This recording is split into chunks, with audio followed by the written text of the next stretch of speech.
Bienvenue à notre émission Entrevue. Aujourd'hui, le diagnostic d'évolution, en particulier dans les cas des lésions du coude.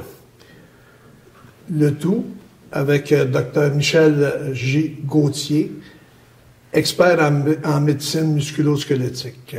Bonjour, Dr Gauthier. Bonjour.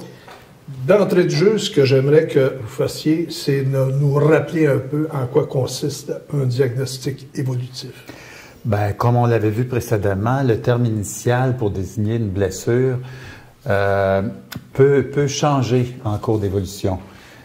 Souvent, ce changement-là va survenir suite à l'arrivée de nouveaux indices, des indices notamment fournis par l'imagerie, comme l'échographie, les scanners, la résonance magnétique. Ce qu'on appelle, nous autres, communément des tests. Oui, les tests. Fait que c'est ça. Quand on a de nouveaux indices suite aux tests, bien, il est possible que le médecin qui prend la relève, le médecin de deuxième ligne, va modifier, préciser ou parfois même s'en aller vers un tout autre diagnostic. Donc, c'est ça, le diagnostic évolutif, c'est la différence, le changement entre le diagnostic initial du médecin de première ligne, puis les médecins qui vont suivre par la suite. Moi, ce que j'aimerais que vous nous précisiez davantage, c'est ceci. Médecin de première ligne, médecin de deuxième ligne et autres. Oui. Est-ce que vous pouvez nous faire la distinction entre ces le médecin de première ligne, c'est le médecin qui est au front. Donc, c'est le médecin de l'urgence ou le médecin du sans rendez-vous, clinique sans rendez-vous, qu'il y a dans la plupart des cabinets privés ou les GMF. Le médecin de deuxième ligne, ça, c'est vraiment celui qui va prendre en charge le patient. Donc, ça peut être le médecin de famille ou ça peut être un médecin de musculo-squelettique. C'est vraiment lui qui va être le chef d'orchestre. C'est lui aussi qui va pouvoir prendre le temps de faire un diagnostic plus précis, de faire des tests pour voir si c'est pour confirmer le diagnostic ou changer le diagnostic. Et on pourrait parler aussi de la troisième ligne. La troisième ligne, c'est le médecin consultant. Donc, quand on a notre médecin de deuxième ligne qui a besoin, par exemple, d'une chirurgie, il va faire une consultation en orthopédie ou en plastie ou en tout cas vers un spécialiste autre. Donc, les trois lignes, c'est ça avec quoi on travaille là, en médecine. Si je reprends l'exemple et les précisions que vous venez de nous mentionner et que j'y ajoute, mettons, votre situation personnelle. En règle générale, les gens sont référés, est-ce que c'est le médecin traitant qui va référer les patients? Moi, je suis sur la deuxième ligne. Donc, les patients que je reçois viennent en majorité des urgences d'hôpitaux. Mais j'en reçois aussi beaucoup qui vont venir de leur médecin de famille ou d'un médecin de clinique sans rendez-vous. Mettons, en gros, les lésions plus légères vont pas venir des médecins de sans rendez-vous. Les lésions un peu plus sévères vont avoir passé par l'urgence. OK. Maintenant, quand vous les prenez en charge, est-ce que vous les prenez en charge temporairement ou d'une manière permanente par rapport au médecin traitant? OK, si on parle toujours de ma situation, c'est une prise en charge pour la lésion musculo-squelettique. Donc, une fois que c'est guéri au niveau musculo-squelettique, il reçoit son congé, puis pour le reste, il va être suivi par son médecin de famille. Il va continuer à nouveau avec son médecin traitant. Exactement. Mais vous, en cours de consultation, vous le voyez mettons, une fois par mois, une fois par 2 mois, c'est au besoin, j'imagine? C'est très variable, c'est ça, c'est au besoin. C'est très variable d'une lésion à l'autre. Il y a des patients, des fois, qui doivent être revus rapidement après leur examen, après le test qu'on a fait passer. Mettons, si on regarde les deux extrêmes, quelqu'un que la radiographie est normale, puis qu'on sait que c'est une lésion légère, il va être vu comme prévu. Souvent, c'est 4 à 6 semaines plus tard. Quelqu'un qui aurait une lésion suspecte, une lésion lytique au niveau d'un os, qui pourrait être cancéreux, lui, on le voit la journée même ou le lendemain. Là, okay. On va y trouver... Ça exige de la rapidité dans l'exécution. Exactement. OK. Est-ce que vous référez également vos patients, vous êtes de deuxième ligne, à ceux de troisième ligne, les spécialistes? Oui. Exemple, on a une tendinite de la coiffe des rotateurs qui ne veut pas guérir, associée à une déchirure massive. Ce patient-là pourrait avoir besoin d'une chirurgie, par exemple une acromioplastie ou même réparation de coiffe. Donc, à ce moment-là, on le réfère au chirurgien qui va procéder à l'opération. OK. Une fois qu'il a terminé avec le médecin de troisième ligne, le spécialiste, le patient revient à vous. Oui, parce que le médecin de troisième ligne, le consultant chirurgical, normalement, c'est pas lui qui est le médecin de prise en charge.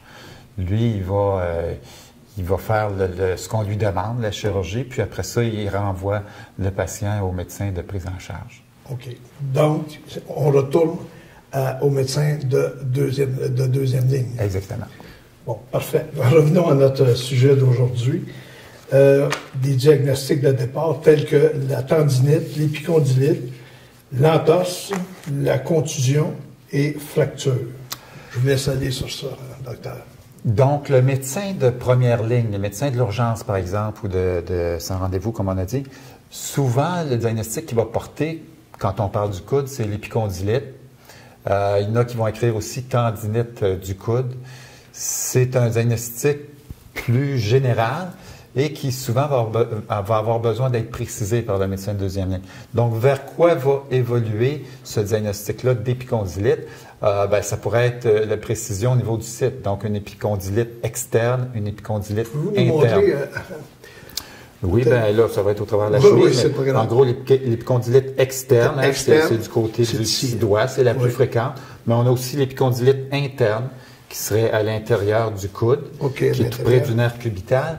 Donc, parfois, les épicondylites internes, qu'on appelle aussi épitrocléites, pourraient être précisés par un diagnostic d'accompagnement comme une neuropathie cubitale. Quand l'inflammation est plus forte au niveau de l'épitroclé, ça va parfois irriter le nerf cubital puis amener un engourdissement jusqu'au petit doigt.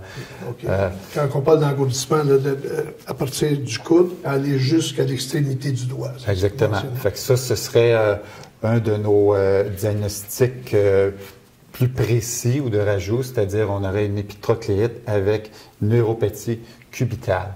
On pourrait aussi avoir, mettons, suite à un diagnostic de tendinite du coude, avoir à préciser un autre site que l'épicondyle. Exemple, une tendinite bicipitale qui serait dans le creux du coude ou une tendinite tricipitale qui serait à l'arrière de l'extrémité du bras. Qu'est-ce qu'on a d'autre dans nos diagnostics plus précis?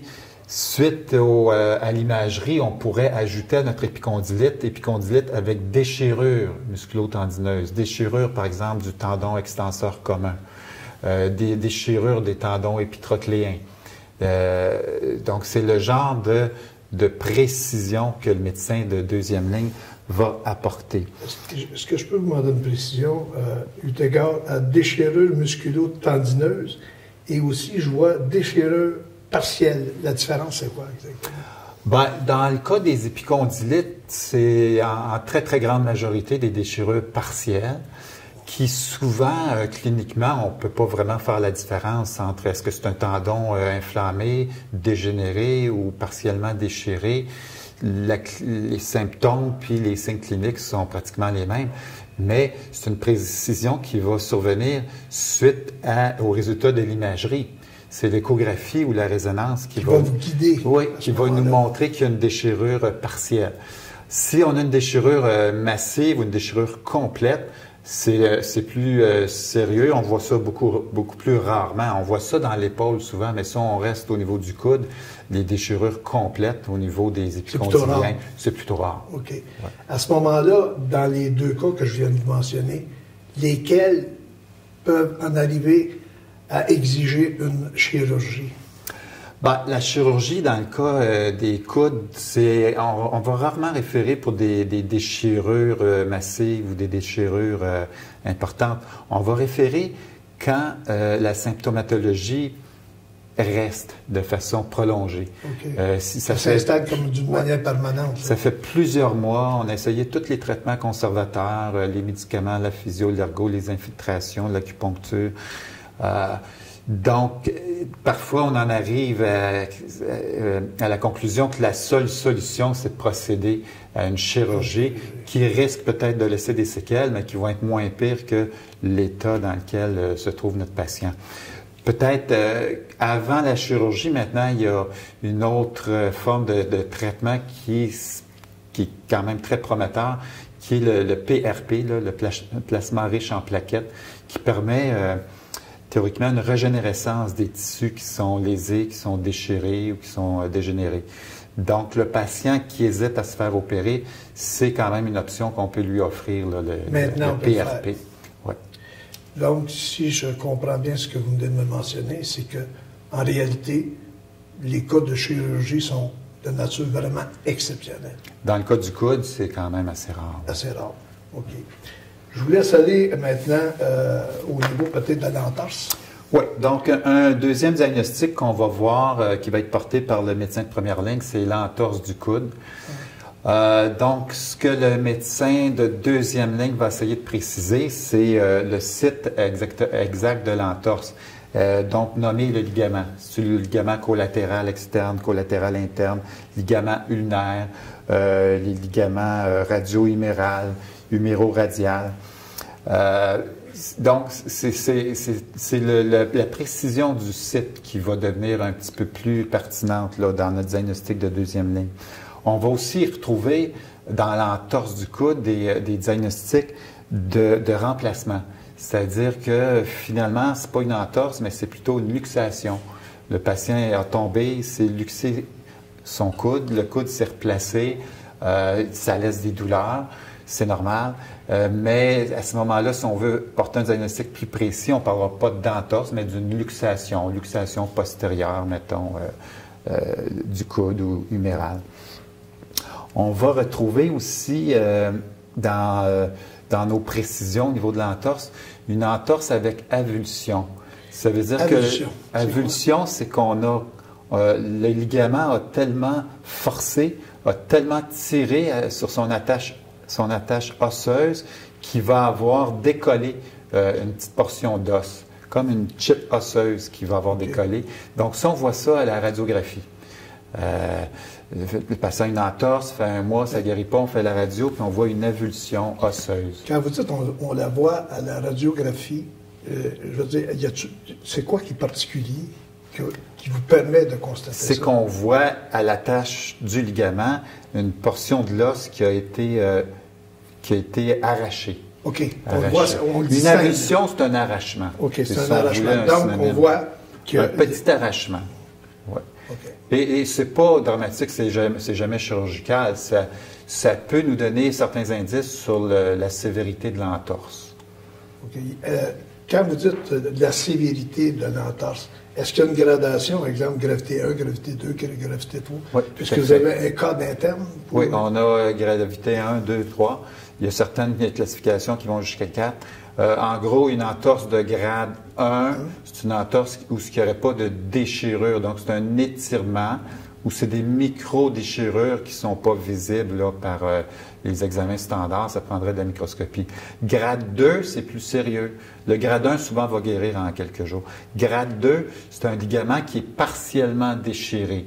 Donc, sur 30, 40, 60% de son épaisseur, il va être déchiré. Mais il n'est pas lâché, donc il n'y a pas d'instabilité. L'articulation continue à pouvoir fonctionner avec douleur. Le grade 3, bien là, c'est la déchirure complète. C'est plus sérieux. Ça nécessite parfois une chirurgie parce que là, on pourrait se retrouver avec un problème d'instabilité. Ça veut dire qu'un os par rapport à l'autre va devenir lousse, instable. Donc, c'est le grade le plus sévère. OK. Si on continue dans la même veine, dans le cas des diagnostics de contusion. Oui. Fait que ça, encore là, la contusion, c'est un diagnostic qu'on retrouve souvent, un diagnostic posé par le médecin de première ligne. On va, au même titre que l'entorse, essayer de préciser c'est où exactement la contusion. Donc, en deuxième ligne, on va dire contusion, pas juste du coude, mais on va dire contusion de l'épicondyle externe. Okay. Contusion de l'épitroclé. On va la situer. Là. On va la situer. Contusion très fréquente de l'olécrane.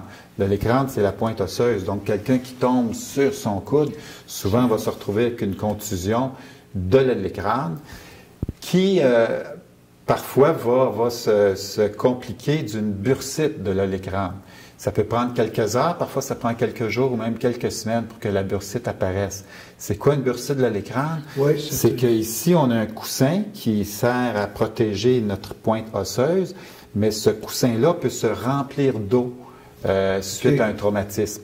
Donc là, on a une contusion osseuse avec bursite olécrânienne. Et ces bursites-là, parfois, ça devient aussi gros qu'une tangerine. Donc, oui, ça peut nécessiter une ponction du liquide. Et c'est ça. Donc, le diagnostic de contusion peut évoluer vers contusion de l'écran, vers bursite de l'écranienne. Et on parle dans les deux cas que vous venez de mentionner, docteur, on parle d'un arrêt ou d'une durée de lésion de combien de semaines? Ça peut aller jusqu'à combien de semaines? C'est très, très, très variable. Une contusion, parfois, il n'y a même pas d'arrêt de travail. Parfois, c'est 2-3 jours d'arrêt de travail. Parfois, c'est des contusions qui surviennent sur une fragilité sous-jacente. Hein. Donc, quelqu'un qui avait déjà... condition personnelle, vous voulez dire? Oui, une condition personnelle préexistante. Quelqu'un qui avait une arthrose modérément sévère, mais qui ne s'était jamais manifestée, mais il y a un coup direct sur un coude arthrosique, ben, ça peut retarder le délai de guérison. Le processus de guérison. Tout à fait. Au lieu de guérir en 2 semaines comme s'il y avait 20 ans, mais son arthrose à 60 ans va peut-être prendre 3 mois avant que les douleurs disparaissent. J'en profite, puisque vous venez de mentionner comme à 20 ans. Est-ce que l'âge est un facteur de ralentissement dans le processus de guérison? Tout à fait. Puis c'est intéressant qu'on ait parlé du PRP tantôt parce que une des fonctions du PRP, c'est de stimuler la régénération, la réparation. Oui. C'est de stimuler nos cellules souches qui sont présentes localement, qui permettent de générer du nouveau tissu. Ça, c'est des phénomènes naturels qui sont beaucoup plus efficaces à 20 ans qu'à 60 ans. Quand nos tissus sont plus âgés, ben, ils sont moins performants, sont moins efficaces. Nos cellules de réparation ont tendance à s'endormir, à devenir plus paresseuses. Donc, une des fonctions de nos traitements, c'est d'essayer de stimuler ces cellules-là devenues un peu paresseuses. OK. Est-ce que ce type de traitement-là, parce que on n'en parle pas souvent, je dois le dire, est-ce que c'est accessible à tout le monde? Et c'est très nouveau, hein, comme traitement. C'est pour ça que je prends la peine de vous le mentionner. Est-ce que c'est disponible partout ou c'est dans des domaines spécialisés que l'on retrouve ce genre de service-là qui peut être offert? Bien, au Québec, maintenant, c'est relativement facile. Il y a plusieurs médecins qui injectent du PRP. Mais le problème, c'est qu'il y a peu d'assurances actuellement qui vont défrayer les coûts de ça, qui vont rembourser. La CNESST, par exemple, elle ne paye pas pour le PRP. Et puis, c'est coûteux. C'est coûteux parce qu'une injection de PRP peut coûter dans les 800 à 900 $. Et les protocoles ne sont pas encore bien établis, mais normalement, ça prend 2, 3, jusqu'à 4 infiltrations avant de vraiment pouvoir profiter de ce genre de traitement-là. Donc, on peut dire pour le moment, ce n'est pas encore tout à fait accessible. Non, pas tout à fait. OK, je vous laisse continuer encore sur la contusion comme telle. Avez-vous des commentaires à Non, la contusion, c'est un diagnostic qu'on voit souvent chez notre médecin de première ligne. Encore là, on veut préciser le site, donc contusion de l'épitroclé épicondyle. La contusion peut aussi parfois changer vers une fracture.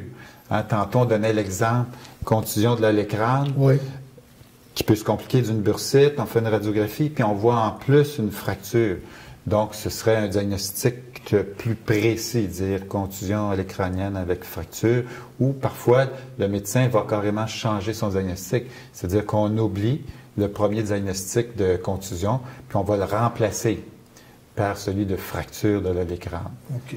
J'ai peut-être une autre précision à vous demander par rapport à la contusion. Est-ce que c'est toujours la contusion, est-ce qu'elle est toujours de nature traumatique ou elle peut survenir dans d'autres situations? Non. À ma connaissance, une contusion, ça survient par coup direct. Par choc. C'est toujours traumatique. Parfait. Maintenant, si on aborde peut-être un dernier point, la fracture.